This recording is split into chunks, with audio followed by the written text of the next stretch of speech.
매일 성경과 함께하는 오늘의 큐티 시간입니다. 3월 10일 오늘의 말씀은 요한복음 11장 47절에서 57절입니다.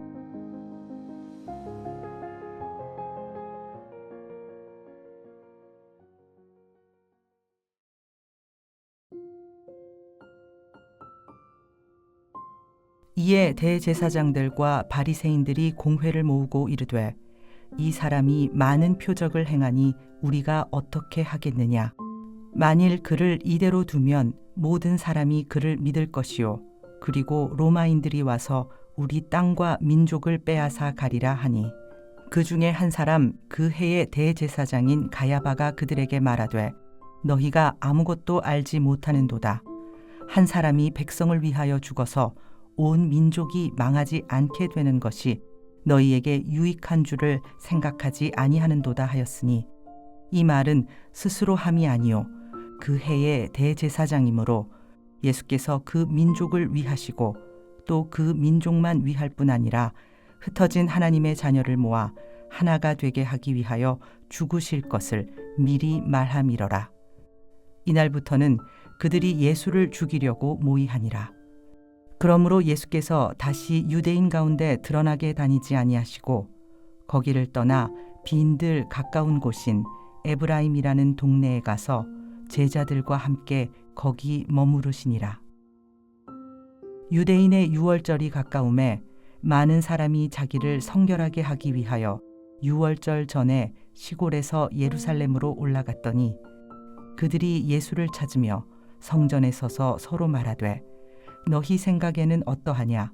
그가 명절에 오지 아니하겠느냐 하니 이는 대제사장들과 바리새인들이 누구든지 예수 있는 곳을 알거든 신고하여 잡게 하라 명령하였음이러라.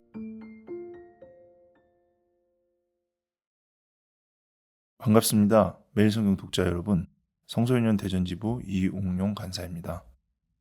나사로가 살아난 생명의 기적 뒤에 도살인 죽음의 음모를 다루는 오늘 본문은 우리에게 신앙의 본질이 무엇인지 뼈아프게 질문합니다. 이 묵상의 나눔이 여러분의 영적 분별력을 깨우는 복된 시간이 되기를 소망합니다. 먼저 기도하겠습니다. 주님, 말씀을 존중하며 한 구절씩 천천히 읽어내려간 묵상의 결과를 겸손히 나누고자 합니다. 화려한 성전과 종교적 명분 뒤에 숨은 인간의 탐욕을 직시하게 하시고 오직 주님의 십자가 진리만을 붙들게 도와주십시오. 예수님의 이름으로 기도합니다. 아멘. 오늘 본문은 요한복음의 전환점입니다.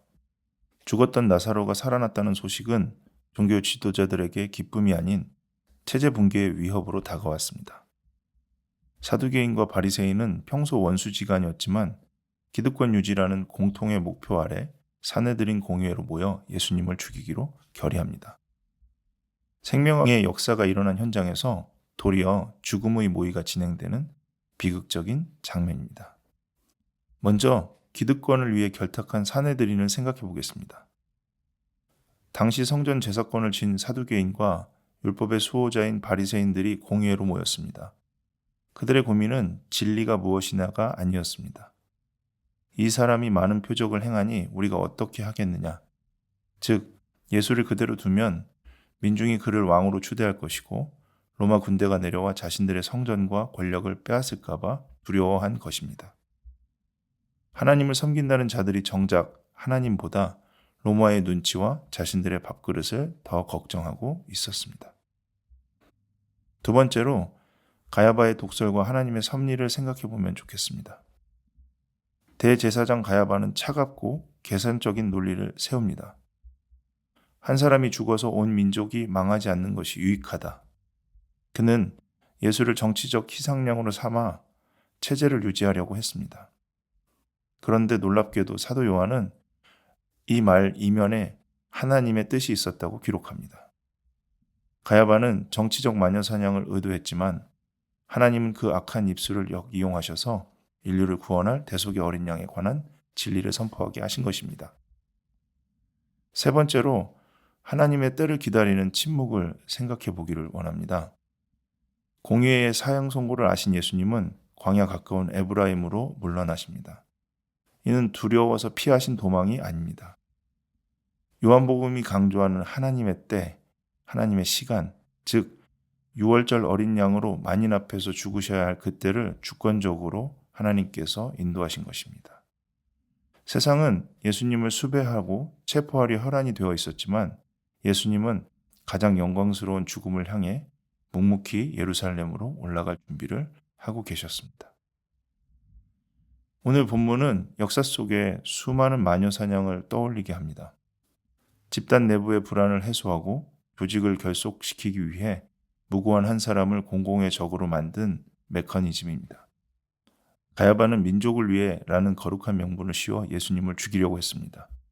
오늘날에도 교권 안정을 위해 또 교단을 위해 내가 속한 어떤 그룹을 위해 라는 이름 안에 진실을 은폐하거나 소수의 목소리를 희생양 삼는 일이 반복되고 있지는 않은지 돌아보아야 할 것입니다. 매일성경 독자 여러분, 사내들인 공의회에는 생명에 대한 경외심도 진리에 대한 고민도 없었습니다. 오직 조직의 생존과 기득권만 있었습니다. 혹시 우리도 하나님을 위한다는 명분으로 내 안전과 이익을 지키는 가야바의 자리에 앉아 있지는 않습니까? 대를 위해 소를 희생시키는 합리화가 아니라 한 생명을 위해 자신을 내어주는 예수님의 길을 따르는 진정한 제자가 되기를 권합니다. 기도하겠습니다. 주님, 말씀을 깨닫게 해주셔서 감사합니다. 종교적 명분 뒤에 숨어 내 기득권을 지키려 했던 가야바의 모습이 혹시 제 안에 있지는 않은지 돌아봅니다. 인간의 악한 음모조차 선으로 바꾸시는 하나님의 주권을 신뢰하며 어떤 위협 속에서도 하나님께 합한 자가 되게 도와주십시오. 십자가로 우리를 하나 되게 하신 예수님의 이름으로 기도합니다. 아멘.